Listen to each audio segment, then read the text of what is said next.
Welcome to another episode of Listen, Learn, and Love, hosted by Richard Osler. My guest on today's podcast is my friend Jill Hazard Rowe. Welcome to the podcast, Jill. Thank you so much for having me, Richard. And by way of background, Jill is one of the ally moms of a gay son that I first connected with when I stepped in this space. So she has been and continues to be a mentor to me. It was very helpful for me to hear from particularly moms of LGBTQ children as they have been walking this road, seeking personal revelation, have a unique perspective on how to keep their children safe and in a healthy way and moving forward in their lives. So Jill is somebody that I've really admired, and I think you'll enjoy her as a guest. By way of background, she has 6 kids, including a gay son, Hunter. That's how she got in this space. 4 grandkids, lived in Draper for a long time, grew up in San Jose, California, served a mission in Idaho. And also we're going to talk about the podcast that Jill started. It's called, I believe, Human Stories. And I'll read you a description of that podcast. I encourage everybody to check it out. Host Jill Hazard Rowe goes in depth with some of today's most inspiring and touching LGBTQ stories. There is something here for everyone to learn as we come together to celebrate our shared humanity. So I encourage everybody, we'll talk about the podcast then, to check out Jill's podcast. Is that okay from a bio standpoint? Did I get the number of kids right and all that stuff? You did. Just one Good. Very important fact you left out. I'm married. Yes. Tell us your husband's name and how many years you've been married. Lee, sorry about that, Lee, if you're listening. So Lee and I met in the Stamford 3rd Ward in the Bay Area, and we got married in 1986. So do the math. I don't know. We're super old. That's over 30 years. I can tell that. Yeah. So we're still married. We still like each other. So it's all good. And it is good. And I've had the chance to meet Lee, and you guys do great together. And this is a wonderful family. I've crossed paths with your son, Conrad, a little bit. Just take us back to Hunter and what age he came out. And just, I think this is helpful for other mothers, parents that are first stepping into this space with that initial conversation that they've got an LGBTQ child. All right. If you don't mind, can I share with the audience a little bit of my perspective of being gay or being LGBTQ before my own son came out? I really believed it was a choice and an abomination. Before we moved to Utah in 2001, we lived in Rancho Santa Margarita, California. And during that time, before Prop 8, there was Prop 22. I was in a leadership position. I was the Relief Society president at that time. And I was asked by my leaders to canvass the neighborhoods and get, signatures and to defend traditional marriage, which I was completely on board with. Like, oh yeah, traditional marriage. So I would consider myself a very Orthodox Mormon. I really didn't question things. I really just did whatever I was asked to do. I found a lot of joy and fulfillment in just in serving and doing the things that were required of me. Well, on November 6, 2011, my 4th child, Hunter, came out to me. He had come out to his father earlier in the day, and that's Lee's story to tell. Hunter was scared to tell me, but I told Lee to tell Hunter that he had to tell me. Wonder why he was scared that he had to tell me. So on a Sunday evening in our bedroom, Lee brought Hunter up, and Hunter said, "Mom, I have something to tell you. I'm gay." And I just cried. Of course, I told him I loved him, but I cried because all the things that passed through my mind is like, what's his life going to be like? Is he going to be safe? What's this mean to his eternal salvation? What would this mean with his relationship to the church, Because as a mom, you always feel like you can make everything right. But this was way over my pay grade. I had no idea how to proceed. But two things happened that evening. It's a long night, but two things happened. And the first thing that came to me is we believe in a pre-existence, and we believe that our spirits existed from the beginning of time. And I had the confirmation that Hunter is perfect, that God created him in his image, and that as his mother, that I was to love and protect and to sustain him, to walk this path with him.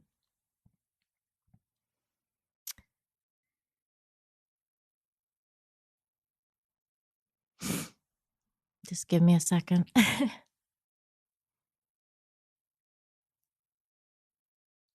The second thing that came to me is that Hunter had fought for his agency before he came to this earth, and that there was no mistake that he was my son.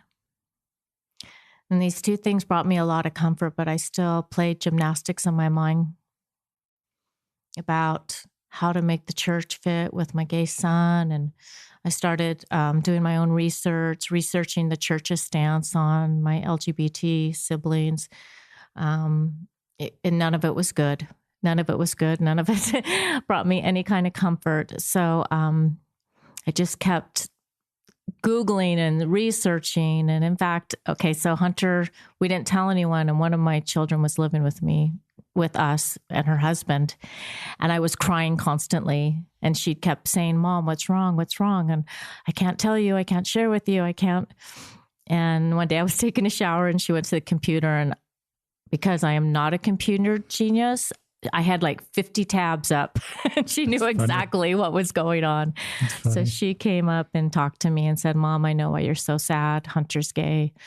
And I said, yeah, how did you know? And she told me how. And it was just a very lonely, lonely time. It was a time where I had to question myself as a mom. What had I done? Was this my fault? If it was my fault, I would do anything to make things right. So a lot of struggling with church, like trying to keep the church or the doctrine that I have been taught intact while also trying to figure out my own son. At some point, I was empowered with answers to my prayers and also with the strength to follow those promptings. I'd never really had that in my life before. I was such an obedient Mormon. I was a lazy Mormon. I look at it now. And this was the first time in my life that I started feeling empowered with the answers I was given. And so I met with other women, and a group called Mama Dragons was eventually created. I feel like this group would have been created without me. I think that God, or whatever's bigger than all of this, is counting on us to bring attention to those that are being marginalized. But what a great honor it was to be in that group in the beginning, and the cherished friendships I have with those women. So there you go. I mean, I just sort of having your child come out, one of your children come out, just challenges everything that you've ever been taught. And I have to say this in pure honesty, it's a blessing. Why? Because it forced me to get up and personal with my maker. Forced me to get on my knees and say, hey, now what? Who is this child you gave me? And to receive all those answers about this child that he entrusted me with. That's power. For me, I'd been such a good follower, but now I was been giving answers. And I know that God has been expects me to follow out on the answers that I've been given. If I've got my facts right, Hunter was 17 when he came out to you, and he was 17. And he's 8 years older than that now. So you've been 8 years in this space. Mm-hmm. Well, 2011, so it'll be the 9th year on November 6th. 9th year. I love the way you know the exact date. Yeah, some dates stick with you forever. One of the doctrines that I believe in is the personal revelation that moms in particular have for their kids. And when I stepped in this space, I was drawn to stories like yours because I just figured I've always believed in that personal revelation. So I was drawn to your type of stories and the things that you were feeling about your LGBTQ children as you went to God. Mm-hmm. And I love some of those things you just mentioned. Talk to other parents it's kind of two questions. What would you say to yourself? It's 8 years later, and if you could go back and talk to yourself, what would you say to yourself 8 years ago? And this is kind of what you'd say to new parents on this road. When your child comes out? Yeah. Well, first of all, when they come out to you, recognize what a sacred moment that is.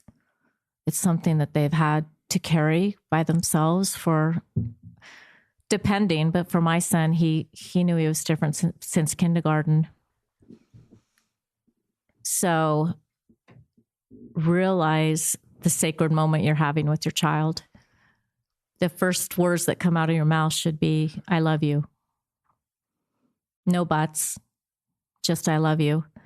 And you have plenty of time to cry out of their range and to plead with God and to get the answers that you may need. But at that time, it needs to be about your child, and they need to know that you love them unconditionally, that you will be there with them, that you will walk with them, and that you will figure this out together. Other conversations come with time, like you will never, ever be outside the circle of our love. Your partner, whoever is in your life is always welcome in our home. You always have a place at our table. So a couple of things I wish I would have done for those parents that maybe have kids that have come out recently. I wish I would have kept a journal. I was a really good journal keeper on my mission and pre-marriage. But as soon as I met Lee and started real life, I never kept a journal. And I was prompted time and time again to keep a journal after my son came out. And I didn't. And I really wish I would have shared my thoughts and feelings on paper. Why? Because I've changed so much. I went from such a vulnerable state, trying to figure things out, to getting answers, to being empowered with the answers I've received, to becoming a better person through the LGBTQ people in my life, for the things I've learned, for the things they've taught me. So the ways it affected my family, the ways it affected my membership in the church, just so many things. Like, I'm such a different person, and I think I'm better. I don't know. But I wish that my posterity had those words to read. Great suggestions. Other suggestions that come to mind or thoughts? Well, the second thing, and I don't know how you do this any differently because it just consumed me after Hunter came out, but I had other children. Conrad, my oldest son, had just left on his mission. Hunter came out 3 months after he left. And so I was trying to be a good missionary mom. And then I was dealing with this new information. And then I had a 14-year-old and 11-year-old. And the 14 and 11-year-old were pretty much on their own. And I really wish that I would have done things differently. So I would encourage parents out there. It's overwhelming, and it's going to take a lot of time just to get the answers you need and to proceed with a lot of different issues. But don't forget you have other kids, that need your love, that need your attention, and need your guidance. So it's great advice. Yeah. From the days of Prop 22, if that's what it's called, and some of the assumption. This is sort of my story too, is I had made a lot of assumptions and sort of my internal hard drive of opinions about LGBTQ people. Then I had a couple gay people as a YSA bishop, and I recognized everything changed. That's sort of like, it's not as dramatic an experience as your own son coming out like Hunter, but I recognized a lot of things I picked up were not accurate. Just talk about some of the things as you now were learning about this space that you had picked up that then you had to set aside. Oh, the old me? Yeah, the old me. The old me, I just thought it was an abomination and a choice, obviously, you know. How long did it take you to say it's not a choice? Did that come instantly? Did that take a while? It came really instantly. Why? Because it was my kid. And we have 6 kids, and we were that Mormon family. We read scriptures every morning. When I was at Relief Society president in California, we got up at 6 a.m. so we could all read scriptures and eat breakfast together because our evenings were crazy. I taught seminary. Lee and I have served in every capacity. I mean, the church was our life. And so as soon as one of our kids shared with us that he is gay, I'm smart enough to know everything I thought I knew on the subject was incorrect. Did you, and thanks for being so honest, because that's my story too.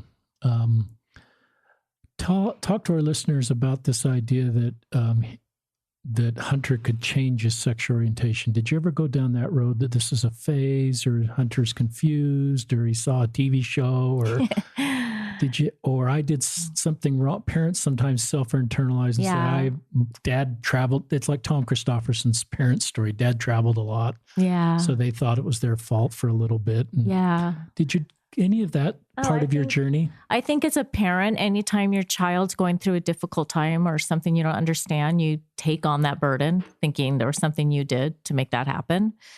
But, and of course, you're thinking of every option. Is there such thing as conversion therapy? Is it a phase?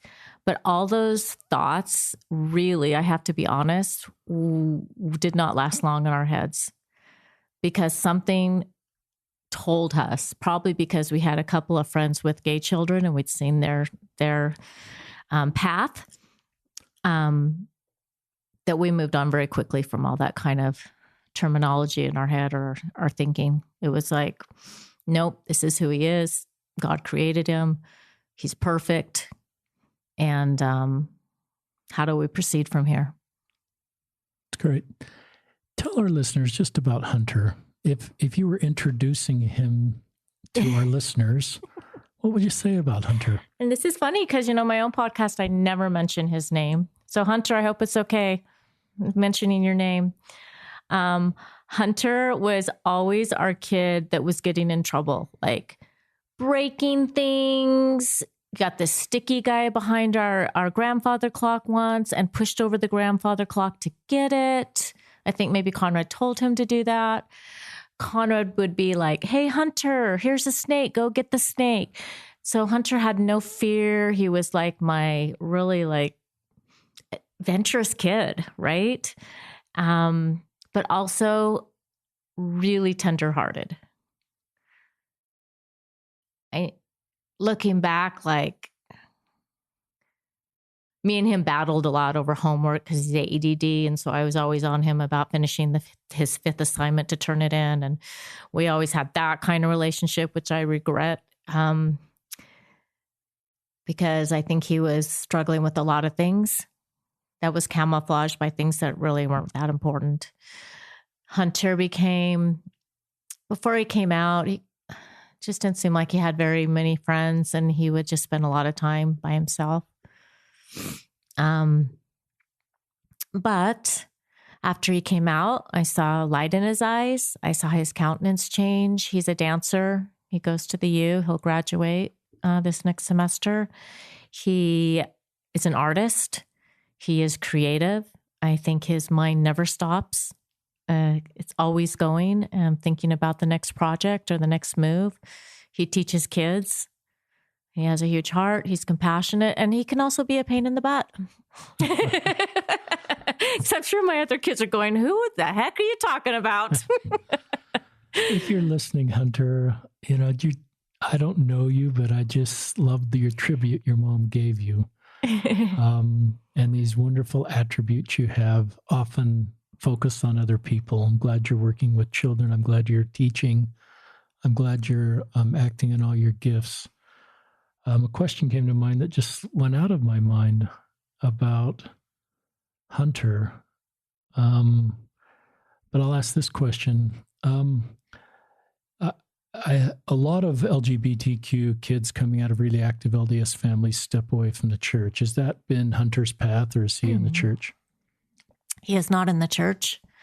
After he came out his junior year, my husband asked him if he would please just come to church with us on Sundays. I said, hey, come on, Hunter, I'll tickle your back. You can lay on my lap.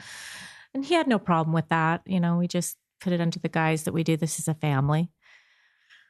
I think we were trying to keep together what we knew as long as we could, And then one conference, we were gathering our children to come watch conference on TV, and Hunter's a little ADD, so he doesn't move too fast. So I'm like, come on, Hunt, come on, let's go. Finally, he makes it out to the TV just in time to hear a talk that was really, really hurtful for our LGBT members. That was sort of a breaking point for our family. My husband and I decided that we needed to give him a choice if he wanted to step away from the church or not. And so of course the healthy thing for him to do is to step away from the church, which there's something incredibly wrong with that sentence. My husband and I have spent our lives like serving missions and being the rescuers and serving our callings. And then we have to be okay with letting our child walk away from the church because there's no place for them. So I see this with a lot of kids that are not just in the LDS religion, but in a lot of Orthodox religions. When they're rejected, they feel like, well, then there is no God, right? It makes sense. Because we're taught it's the only true church, right? So if we're rejected from that philosophy, then I think it makes so much sense that you don't believe in God anymore. So Hunter does believe in God now. He's had his own spiritual awakening, and I won't speak for him, but our last discussion, he shared some things with me, and so that makes me really happy. For those listeners that don't believe in God, that's fine too. I still love you. Spirituality and a religion are two different things. And I'm just grateful that my son has found a spiritual aspect to his life that can bring fulfillment to him. And that makes me really happy. Thanks for sharing that. My heart goes out to you as we, I'm kind of your age, 6 kids, and we have these hopes raising kids that all of our kids will be in the family circle in the church. And it's complicated. And I think it's especially complicated when LGBTQ child comes along. And for our listeners, you may have heard, I just have learned to sort of let people self-determine the best road for them. And so as I'm meeting with LGBTQ people, I invite them to stay. I did this as a YSA bishop, but I'll kind of let them self-determine what they think is the best road for them. And then I'll just honor that. I'll walk alongside of them and leave any judgment to our Savior and recognize in a family situation, my goal is to keep our family circle together and keep everybody healthy. And I'm just aware of as I've listened to these stories, and some would say, well, you just got to stay in the church and be celibate and everything will be okay. And I just recognize after meeting with so many that, multiple years, decades of being alone is really overwhelming. And some people need a life partner. I don't look at that as a weakness. I don't look at it as turning away from God. I look at it as just people determining the best path for them, and my job is then just to honor that journey. Are you okay with all that, or do you want to add? And if you're in a slightly different space than that, that's fine. This is your chance to share your story. First, I honor everybody's journey. That's just a given. I do. And I do through what I've learned through all of this is spirituality is different than a church or a religion. And I have seen, talking to so many LGBTQ individuals on my own podcast and outside the podcast through the years of going to different functions, that the church is very damaging. And so it's hard, but it's true that usually these individuals cannot be completely healthy until they've stepped away. So really, it's the church's responsibility to change their doctrine and I don't want to say doctrine, to change their position on where our LGBTQ brothers and sisters fit into the gospel plan. Because I don't know about you, but I mean, as a missionary, I taught it's the only true church. And so I'm like, well, if this is the only true church, there better be a place for everybody. And if there isn't, then there's a problem, you know? I remember telling my bishop, I know that my son is perfect. I am not going to tell him that. And in the next breath, tell him to be okay with God. You must live a celibate life. That's psychological damage. Man was not meant to be alone, you know? And I think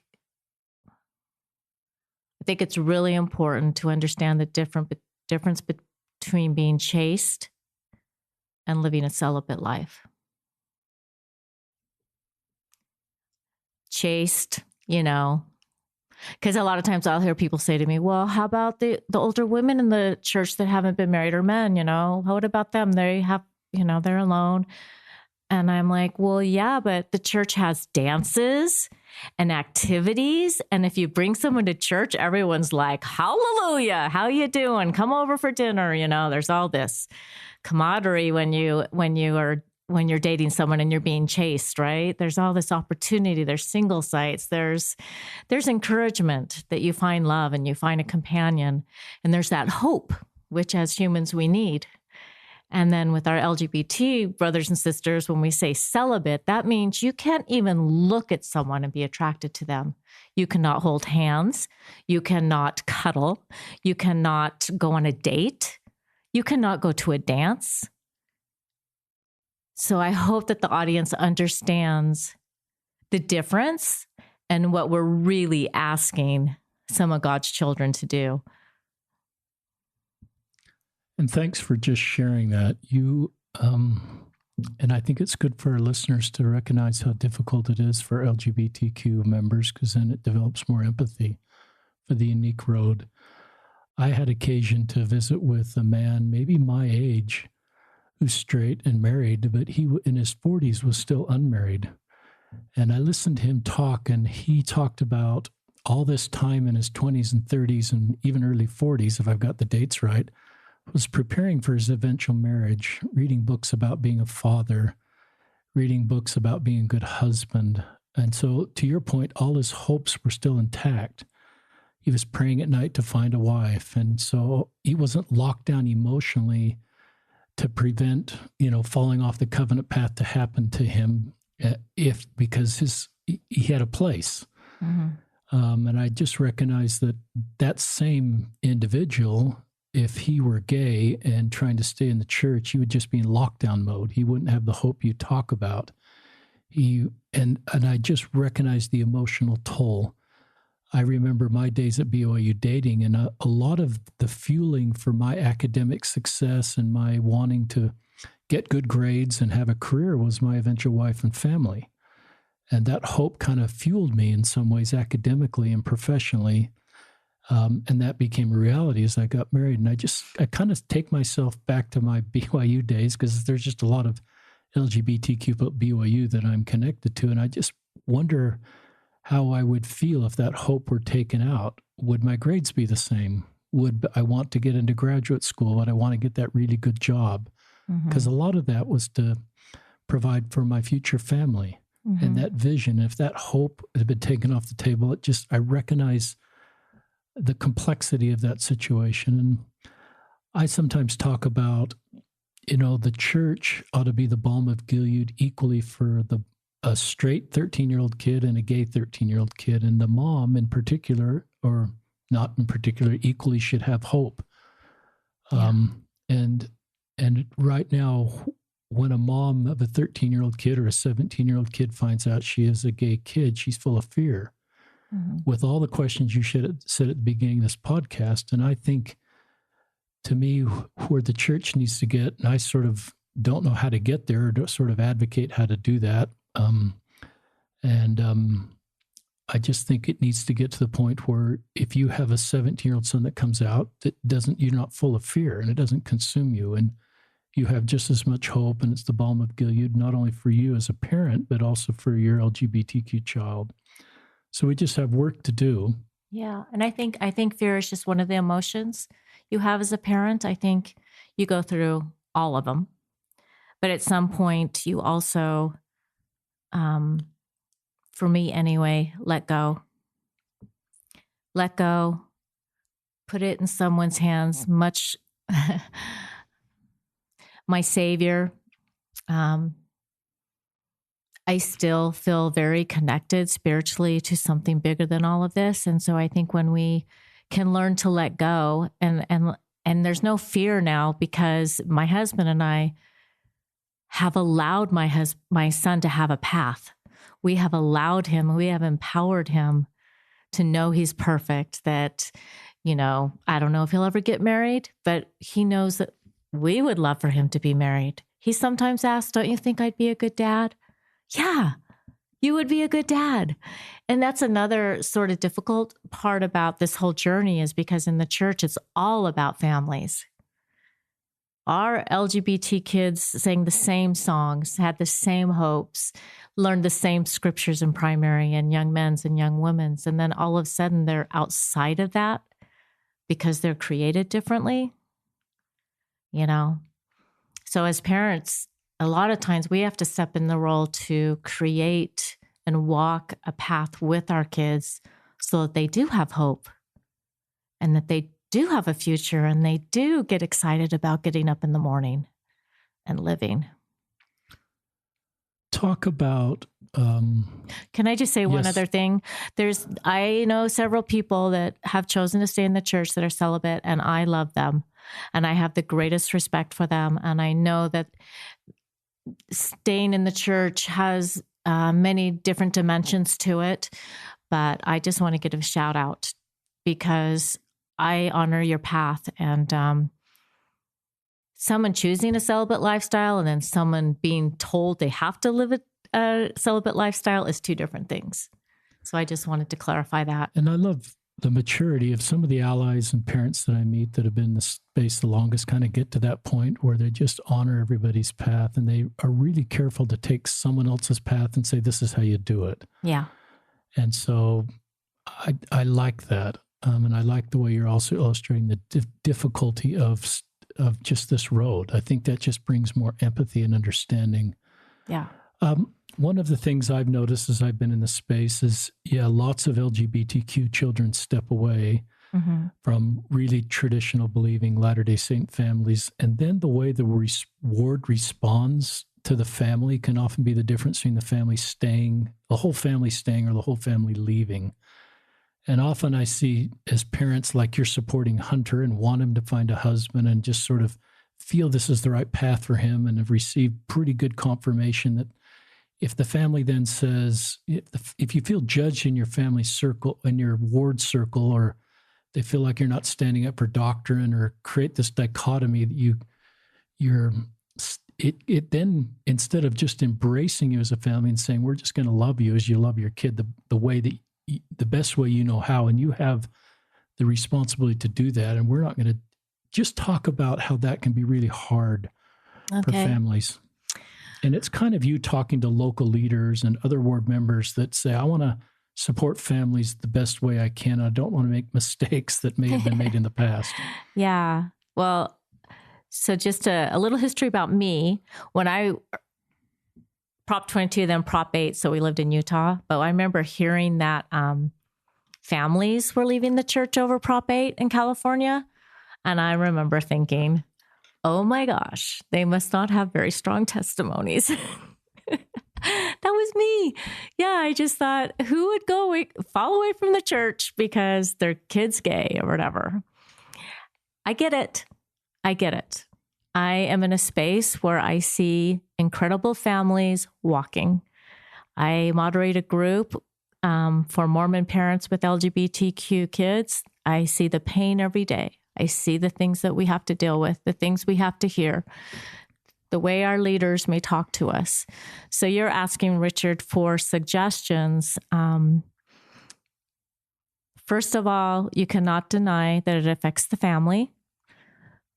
Most of my family is not engaged with the church anymore. My husband and I were unfairly, I think, treated by our leaders because we supported gay marriage. That's a whole different podcast, and I won't go in great detail, but a lot of times people in the church say, we've never heard of anything like that happening, or people, they don't understand what families are going through when they support their LGBTQ loved one. So I just want to share a little bit of that so that the audience understands that there can be consequences as you support your child. What can our brothers and sisters do for us? If you're in a teaching position, you can teach correct doctrine. Always assume someone in your class is either from the LGBT community or a family member of someone that is from that community. My straight kids heard lots of hurtful things in classes, which made them eventually not want to participate anymore. For the leaders, just sit with us. Give us room. Give us room to have God answer our prayers and give us inspiration. And even though we may seem crazy with some of the answers we're given, maybe just be still and let us take the lead a little bit. I've never felt more guided than since when Hunter came out. My husband and I got in trouble after we marched in a pride parade. We had our recommends taken from us. And I share that because I know what the Spirit is. I've served a mission. I've served in leadership callings. I've served with the youth. I've taught seminary. I know what the Spirit is. And walking with Mormon Building Bridges in the gay parade was one of the most spiritual experiences I've had in my life. I've hugged kids that have said, I wish my mom would hug me like this. I've cried with people that have no family support. I feel a great calling in all of this. I don't know how I'm pictured from my ward members. We're that inactive family. We're that family now. Oh my gosh, we're that family now. But I'm okay with that. I'm okay with that label because this journey has been so incredibly sacred. I love my LGBT brothers and sisters. I feel like the church has it completely wrong. That's probably not something you want me to say on this podcast, but I hope for the day that those that want to be part of the church are welcomed with open arms.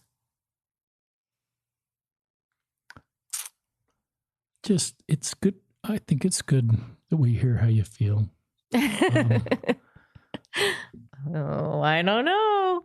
No, I'm being very calm. Well, you have a great spirit about it, so it's hard to just, I honor how parents feel because they are walking this road with their LGBTQ kids. Yeah. And I recognize that I think our listeners know I love our church and I want it to succeed and grow. And I recognize that we have more work to do in this space in lots of areas, but the two that particularly come to mind is we're all alike unto God and everybody should have the same balm of Gilead experience, and our LGBTQ members are not. And that's just a reality of the situation. I think most hopefully can agree that we just have more work to do. But then I think we also have more work to do how we minister to families that have an LGBTQ child. And we seem, I love the advice you gave, but often we create a dichotomy where you've got to choose between the church or your child. Yeah. Or you're not standing up for the doctrine of our church if you allow your child to leave or even support them in a gay marriage or walk in a pride parade. And it's this binary that I think, to me, I don't have to sell out anything to support a child that goes in. You didn't sell out any of our doctrine to do what you're doing, to keep your family together, because to me, that is our doctrine. Yeah. Is strong families and keeping the family circle together. And the core of our faith is strong families. Yeah. And even if Hunter chooses to find a husband, I recognize there's a lot of ways to do life outside the church, but it's often my experience that if Hunter has the support of his family, he's going to make better choices. And he's more likely to stay connected to God and walk that road in a much more thoughtful way because he feels the love of his family as he's making his way forward in life. Yeah, and I think that hopefully that's true for all my kids because it's been a rough journey, that their involvement or engagement in the church does not define how much I love them. This has been a difficult road for all of us. And I just keep thinking about what you said, like, what can we do for the families? I mean, just ask us questions. Don't be afraid of us. It's not contagious. I mean, I was thinking about it today, like, my son, Hunter, did go to a dance thing a couple of nights ago, and he said that our bishop was there. Well, Hunter doesn't know that he's our bishop at this point, but I'll give a shout out to Clint Sanderson. Hunter was so excited, said Clint and Jacosa were there, and I sat with him and I talked to him. I just really like him. He's just such a good guy. And I said, he's our bishop, right, Hunter? He's like, what? He is? Oh, he's such a good guy, and just be genuinely interested. What is this bishop doing that's good? Probably Clint just came into the world like this. He's just very genuine, just a very good person. Have you opened up to him about how you feel? Yeah. So I think, how long has it been? I lost a very close friend, Berta, to suicide. And about did me in because she was really, really, really a bright star when Hunter came out and gave me a lot of advice and guidance. And she was such an incredible person. And I just texted my bishop and I said, I'm at the end of my rope. I need to talk to you. And to be honest, by the time the appointment was set up, I thought, I really don't know what I have to say. Like, I'm just so tired of talking about all of this, really sort of just moved on. But my bishop allowed me just to go in and talk for like an hour and a half about everything, like how I don't go to the temple, how I'm not comfortable there. Well, my recommend was taken, but now that I can have one, how things have changed for me and how I feel like when I go to church, there's two narratives in lessons, like the world against us and why people leave the church. And I told him, Bishop, people aren't leaving the church because they don't read their scriptures, And I shared with him the pain that I have felt and that I see. I told him, when you see me in sacrament, know that it wasn't easy for me to open those doors. I just shared everything for an hour and a half. And this dear man just let me listen. Like, he just listened to me. He didn't say, well, Sister Rowe, let's see, how can we get you back on, where you want to go to the He just, nothing. He just like gave me permission to feel everything I was feeling. That was so empowering to me. And just, he just told me he loved me, that he was aware of our family. And yeah, so. Did that make you, how did that, just talk to us about how you felt emotionally afterwards? I felt very relieved, even though he was part of the bishopric when a lot of things happened to our family. I felt relieved that I could just be really, really honest with him without no judgment from him. That I still felt like he feels like I'm a good person and that I'm doing what I've been called to do, even though it might be not in a traditional role within the church. It's funny because when there was about a little over a year period where we couldn't serve in any capacity, my husband and I. And during that time, because we supported gay marriage, let's be clear on that. And during that time, like, it feels like to me, God took me out of that building and put me into areas and situations where he wanted me to do his work. So, hey, everything happens for a reason, right? Everything does. I love what that bishop did. I didn't have the tools to do that when I was a bishop to start. I just thought as I sat in that chair, my job was kind of to defend the doctrine, to stand up for the church. I recognize now that I can do both. He didn't sell out any doctrine or anything to do what he did with you. He just did what I think Christ would do. He's just sat with you. He sat with, there's examples in the scriptures, he just sat with people in their pain. Yeah. He just sat with me. I expressed how I saw, like, before all of this, I thought women were treated equally in the church. A lot of situations and things happened. I shared them with, and he just listened. He didn't make me seem crazy. And my experience is that then if there's someone has a wedge between them and the church, if a bishop does what that bishop did, it doesn't deepen the wedge. It doesn't sort of validate them and, oh no, I've deepened the wedge because I've listened to my experiences, and I wouldn't do this in a manipulative way, but it lessens the wedge a little bit, and it makes them feel a little more connected, at least to that leader that's willing to listen. Yeah. And often it can be very healing. It's just helping someone move on from a difficult prior experiences. So I just think what your bishop did is a core principle of ministering. Yeah, he's a good man. And I think that hopefully that he learned something from me being so open too. I mean, I'm hoping it wasn't just me benefiting. I'm hoping that I was able really maybe good point. To teach him and to let him understand how it feels to be on the outside through all of this. Really good point. And I love that you suggested that, and I think it's probably happening. I remember the question I wanted to ask. It's back to Hunter, and in this group, will you tell our listeners the name of this group and its purpose and who can join this group? Sure. So the group is called I'll Walk With You, and it's a Facebook group, completely private. It's for Mormon parents with LGBTQ children. We actually vet people before we let them in. We want it to be a safe place where people can really express how they're feeling without being judged or ridiculed. I don't know. So we add probably 10 to 15 people a week. Interesting thing about I'll Walk With You is it was actually started by 5 gay individuals. They really felt, 2014, they felt it very important for parents to not leave the church if at all possible, to be able to stay and maybe create change within our chapels. I think I looked yesterday, I think we have 1,400 members. It's just a very sacred place.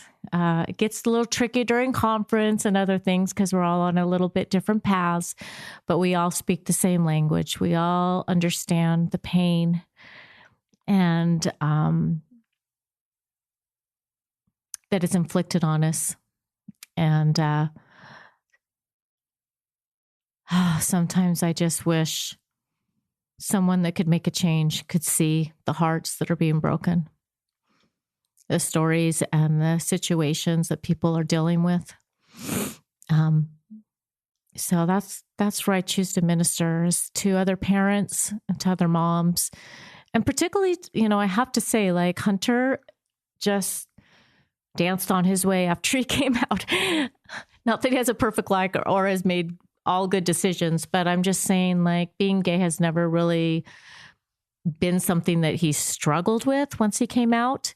And so probably within a year after he came out, I realized like my journey has little to do with my own son and a lot to do with other kids that maybe don't have that support or do have that support, but just need another listening ear or a safe place.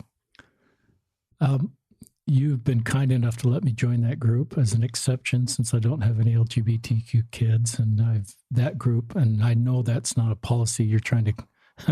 So please, if you don't have LGBTQ kids, don't ask to join that group. I don't want to start a precedent there, but the group has been very helpful for me to hear all those stories. Talk about your pinned post. And just, do you remember just the picture? Oh, the pictures? Yeah. It's the very first post, I guess, in our Facebook group. Yeah. You can anchor one of the first. Just talk about that picture and then what you invited everybody else to do. Yeah. I don't know how how that happened is after the policy came out, I wanted to remind the church and the world and my neighbors and anybody on Facebook that we have kids, that you're talking about our kids. So we just started this huge long thread sharing our kids' pictures. And so it's pinned in this group, I'll Walk With You. And so there's a couple of pictures of me and Hunter and a couple of pictures. And I talked about him a little bit. And then I think we have, I'd have to look, but hundreds and hundreds and hundreds of pictures of our LGBTQ children and what they're doing in the world. And, we're just there for each other, man. We love each other's kids. We're going to show up at the weddings. We're going to assist in any way we can to give our kids a path of hope and happiness and fulfillment. And I love that. I've just loved seeing all the pictures, and I've loved seeing the pride of the parents in their kids' pictures. Every one of those pictures that's posted and every comment from a parent is a proud parent of their LGBTQ children. And I've thought, wouldn't that be cool if that were a book? Or because it's just this wonderful tribute of parents to their LGBTQ kids. And it's one thing to read the copy, but it's another thing to look at the picture. Yeah, you're right. And your picture with Hunter is not just, you're leaning into each other. Oh, Hunter's, one of them is Hunter's laying on my chest. And I just thought, and he's like, there's my something baby. symbolic about that picture, as I've seen that anchored at the front of that Facebook group, that's symbolic of what this group is doing. Yeah. And what parents are doing. Yeah. And not everybody's perfect. And that's why some of us are listening to this podcast and hearing stories from you, because that's how I learn. Yeah. I had to learn from people like you, Jill, and LGBTQ people. I had to be willing to hear the pain. Mm-hmm. And that makes me uncomfortable, I'll be honest, but that's how I grow. Right. And I've learned to lean in that pain, and it stretches me and it causes me to feel uncomfortable, and I go on long walks sometimes. But it's how I grow, and it's how I do better. And I think that's part of all of us just improving as a society and church, is being willing to hear the stories and recognize the pain and kind of lean into that and be okay with the dissidence and the challenge of that. My brother has a quote that some of you, he has adult children that have stepped away from the church, and this was shared in an LDS Living article, and you can comment on this, Jill, because I think it's what you're doing. At our house, my wife and I still talk about no empty chairs, but we talk about having no empty chairs at the dinner table, around the pool, on a vacation, at their life events, and in all the chairs from our children's lives. And so he's taken that worry of empty chairs in the next life that some of us worry about and saying, I'm not going to go there. I'm just going to talk about keeping my family together. Any thoughts on that? Well, I shared with you before we started the podcast how I used to always be so scared about what prophet said, no empty chairs, you have to work really hard, like no empty chairs. And I was that mom, like, you're all doing this. Here's your plan. And you're all going to do this. There's going to be no empty chairs. And through this whole journey, I've realized no, my family's passed the test. Like, the covenant to me is love.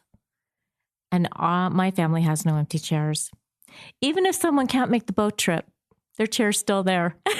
Even if Hunter doesn't like to come home very often, but his chair's still there. Like, hopefully he always knows he's welcome and that we're excited to see him. Well, Caleb doesn't come home very much either. Caleb, come home.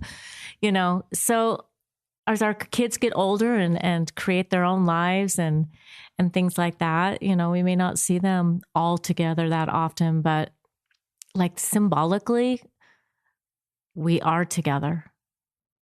We are together. Like, I feel like we passed the test, We passed the test. We all really, really, really like each other.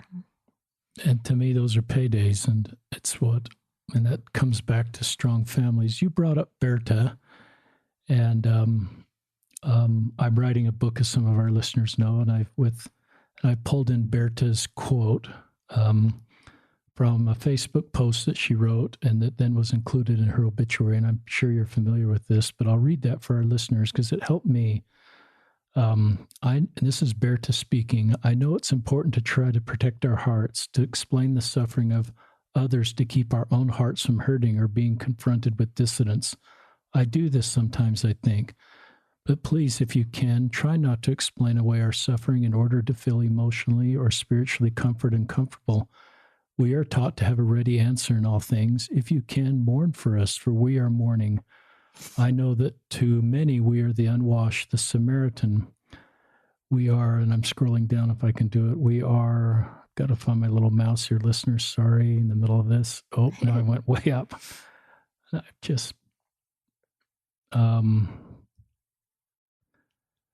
me just, I'll start in just where I left off. I know that to many we are the unwashed, the Samaritan, we are the other, but we are not. We are yours. If you can, walk with us, talk with us, hear our stories. The gift of listening is the balm of Gilead. Any thoughts on that from your dear friend who's gone? Yeah.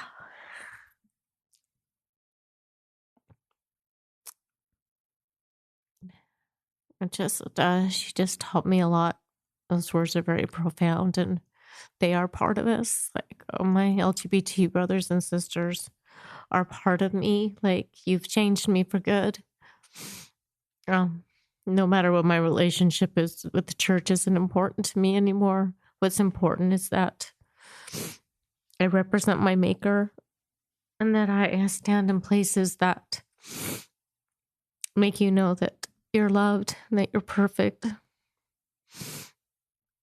And I miss Roberta tremendously. Like, she was always there when I felt down. So silly. She had to be my mentor, but she did, and she did a great job. I thank Berta. I thank Daniel Parkinson. I thank Kathy Carlston. I think so many incredible individuals that have shared their stories and walked with me in this path and taught me.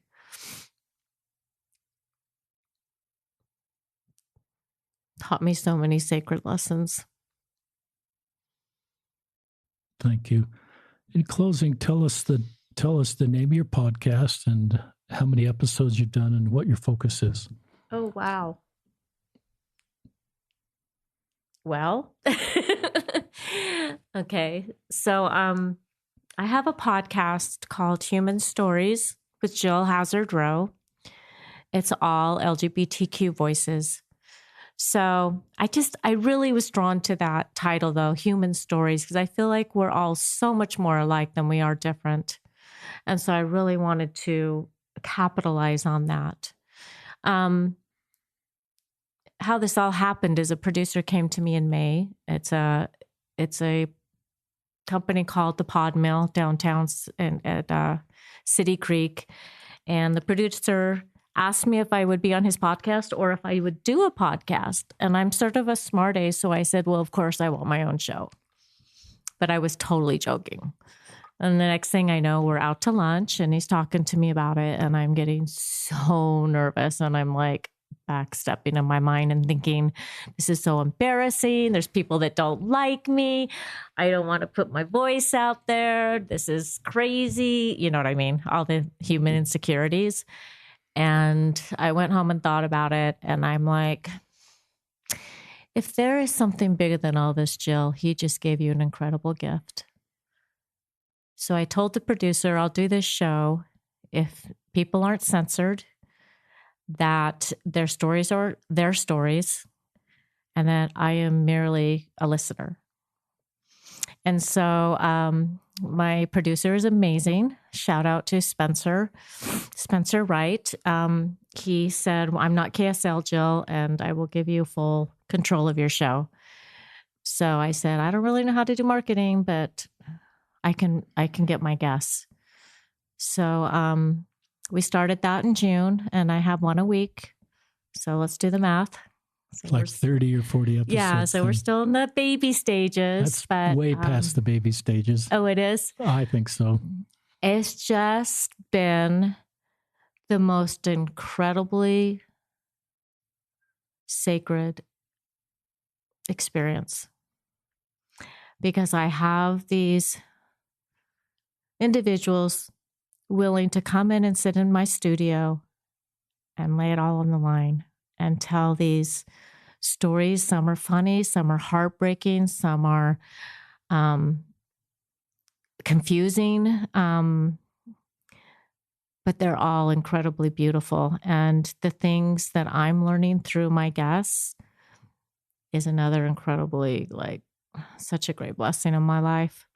So it's called Human Stories with Jill Hazard Rowe, and it can be found on Spreaker, Spotify, Google, Apple, probably any place that you find your favorite podcasts. And again, it's just their voices. It's their stories. We talk about conversion therapy. We talk about everything that these individuals have gone through or are going through right now. They share with us.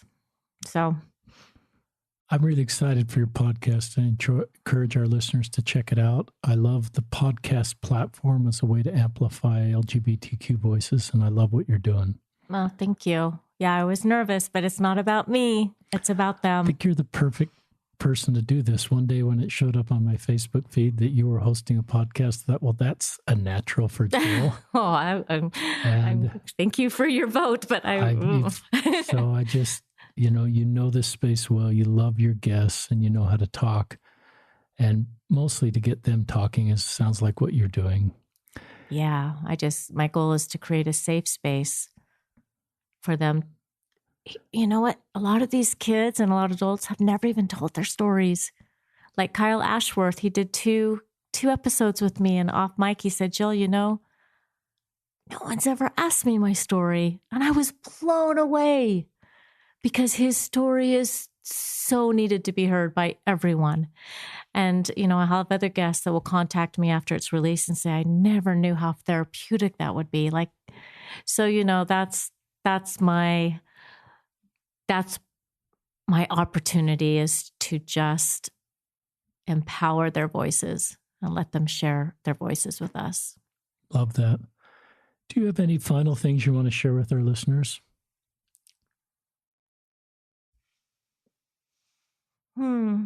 Not really. I mean, I know that your podcast, and Richard, thank you for what you do. I mean, I feel like often I have to think about all the lanes that we're all in, in Circle and Mama Dragons and Utah Pride. Sometimes we get in each other's way, and I had to remind, okay, we all are like in a lane and we're all trying for the same outcome, right? So I know that your audience is a lot for the LDS community. I'm not sure if I fit in that arena anymore, even though I go to sacrament once in a while and partake of the sacrament. I really feel like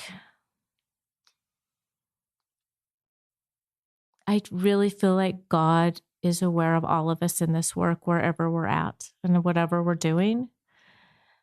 So I guess in closing, I just like to challenge, like you said, when you're uncomfortable, that you have to pursue it, right?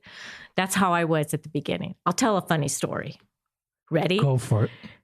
In conclusion, when Hunter first came out, he went from really not very popular to the most popular kid. And all these friends of his seemed to have no rules. Like, they could stay out all night. And so we told Hunter, okay, well, you have to be in by midnight, but your friends can come to our house.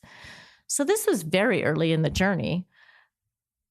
But people just kept coming in the door and going down in the basement. And Lee and I are upstairs in bed. And we're just looking at each other with like the covers up to our chins. Like, eh. And I remember just jumping out of bed. And he's like, where are you going? I said, I'm going down. He goes, what do you mean you're going down? And I said, I am going to go through every door that scares me. And right now, I have no idea who's in our basement, but I am going to go down and I am going to sit in the middle of those kids and I am going to hear all their stories. And so I went down that night and here I am, poor Hunter. I'm in my bathrobe, but I just plop in the middle of this big sectional. And I think we all talked till like 3:30 in the morning. And that was just like, that experience has always taught me when you're scared or when you don't know or it feels uncomfortable, walk through the door because there's something on the other side that you're going to be taught. And I was taught that night that those young men are amazing. Alec Jensen, shout out to you, are amazing. I just, all these walls started coming down of who I used to be. And I was able to just start connecting with God's children. It's pretty cool. I love that. I love the visual of that, and I love what you did, and I love how you learned. Yeah, so let's just all do that. Let's just all get out of bed and go through the door. Love that. Jill Hazard Rowe, moderator of Human Stories. I'll Walk With You, administrator, mother of a wonderful gay son and 6 wonderful kids, 4 grandkids, and just a wonderful... And a husband. And a husband, Lee. Yeah. We know you're there, Lee. Hi, Lee. And thank you for all your good work. And thank our listeners. The name of this podcast is Listen, Learn, and Love. And this has been a good episode that follows that because I had to listen. I had to be willing to listen in my personal journey. And that led to opening the door to learning as I listened. And then I'm able to better love, which to me is a doctrine of Christ and a core doctrine of Christ that we're able to do as we hear stories. So thank you, our listeners, for joining us on another episode of Listen, Learn, and Love.